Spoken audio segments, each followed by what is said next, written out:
There is a beautiful story by Turgenev, The Fool. Once in a town there was a man who was condemned by the whole crowd as the greatest idiot who had ever lived. Obviously, he was continuously in difficulty. Whatever he said, people would start laughing, even if he was saying something beautiful and true. But because it was known that he was an idiot, a fool, people thought whatever he did and said was bound to be idiotic. He might be quoting sages, but still people would laugh at him. He went to a wise old man and told him that he felt like committing suicide, that he could not live anymore. This constant condemnation is too much. I cannot bear it any longer. Either help me find a way out of it, or I am going to kill myself. The old wise man laughed. He said, "There is not much of a problem.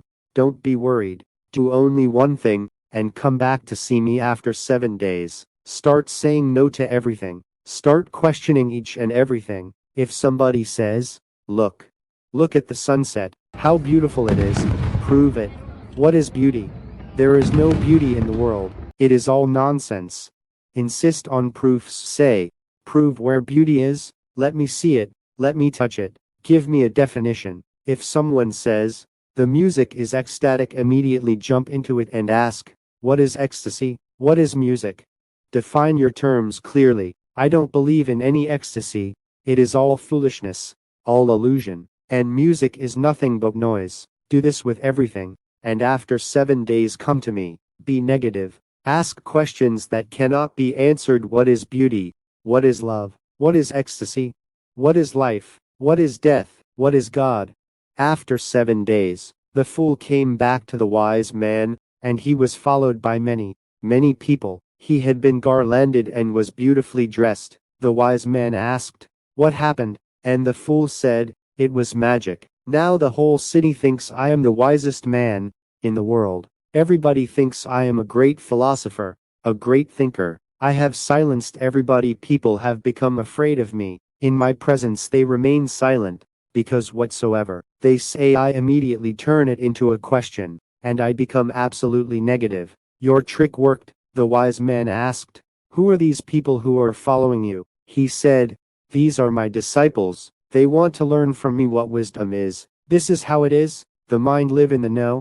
It is a no-sayer. Its nourishment comes from saying no to each and everything. The mind is basically atheistic, negative. There is nothing like a positive mind. The heart is positive. Just as the mind says no, the heart says yes. Of course, it is better to say yes than to say no, because one cannot really live by saying no. The more you say no, the more you become shrunken, closed. The more you say no, the less alive you are. People may think you are a great thinker, but you are shrinking and dying slowly. You are committing suicide. If you say no to love, you are less than you were before. If you say no to beauty, you are less than you were before. And if you go on saying no to each and everything, chunk by chunk you are disappearing. Ultimately a very empty life is left, meaningless, with no significance, with no joy, with no dance, with no celebration. That's what has happened to the modern mind. The modern man has said more no's than ever before. Hence the questions: what is the meaning of life? Why are we alive at all? Why go on living? We have said no to God. We have lived down the ages. We have proved to our heart's content that all the values man has lived for are worthless. But now we are in difficulty, in deep anguish. Life has become more and more impossible for us. We go on living only because we are cowards. Otherwise we have destroyed all the reasons to live. We go on living because we cannot commit suicide. We are afraid of death. Hence we go on living. We live out of fear, not out of love. It is better to be positive, because the more positive you are, the more you are moving toward the heart. The heart knows no negative language. The heart never asks, what is beauty? It enjoys it, and in enjoying it, it knows what it is. It cannot define itself. It cannot explain itself, because the experience is such that it is explicable, inexpressible. Language is not adequate. No symbols help. The heart knows what love is, but doesn't ask. The mind knows only questions and the heart knows only answers. The mind goes on asking but it cannot answer. Hence philosophy has no answers, only questions and questions and questions. Each question becomes, slowly, 1001 questions. The heart has no questions. This is one of the mysteries of life. It has all answers. But the mind will not listen to the heart. There is no communion between the two, no communication, because the heart knows only the language of silence. No other language is known by the heart, no other language is understood by the heart, and the mind knows nothing of silence. The mind is all noise, a tale told by an idiot, full of fury and noise, signifying nothing. The heart knows what significance is, the heart knows the glory of life, the tremendous joy of sheer existence. The heart is capable of celebrating, but it never asks. Hence the mind thinks the heart is blind. The mind is full of doubts. The heart is full of trust. They are polar opposites. That's why it is said that it is better to be positive than to be negative. But remember, the positive is joined with the negative, two sides of the same phenomenon. I am not here to teach you the ways of the heart. Yes, I use them, but only as a device to bring you out of your mind. I use the heart as a vehicle to take you to the other shore. I use the heart as a boat. Once you have reached the other shore, the boat has to be left behind. You are not expected to carry the boat on your head. The goal is to go beyond duality.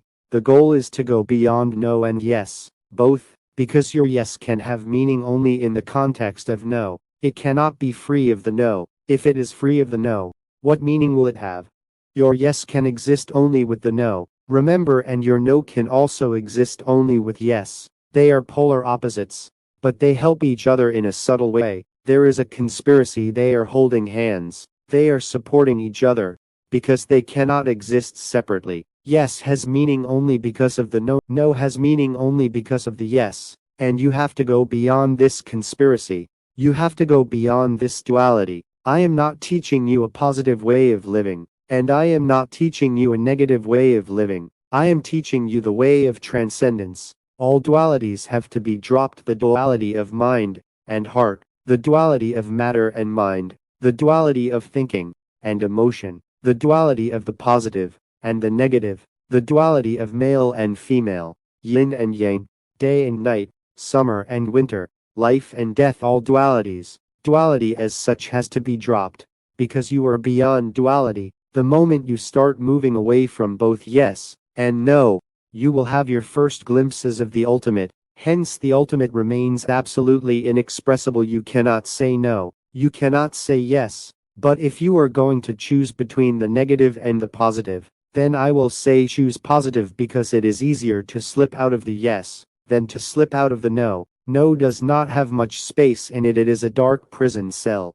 Yes is wider. It is more open, more vulnerable. To move from no, you will find it very difficult. You don't have much space. You are enclosed in it from every side, and all the doors and all the windows are closed. No is a closed space. To live in the negative is the most stupid thing a person can do, but millions are living in the negative. Modern man particularly is living in the negative. He is repeating the story of Turgenev, because living in the negative, he feels great. His ego feels satisfied. Ego is a prison cell created by the bricks of no. Negativity is its food. So if you have to choose between the negative and the positive, choose the positive. At least you will have a little wider scope. A few windows and doors will be open. The wind and the sun and the rain will be available to you. You will have a few glimpses of the open sky outside, and the stars, and the moon, and sometimes the fragrance of flowers will start coming to you,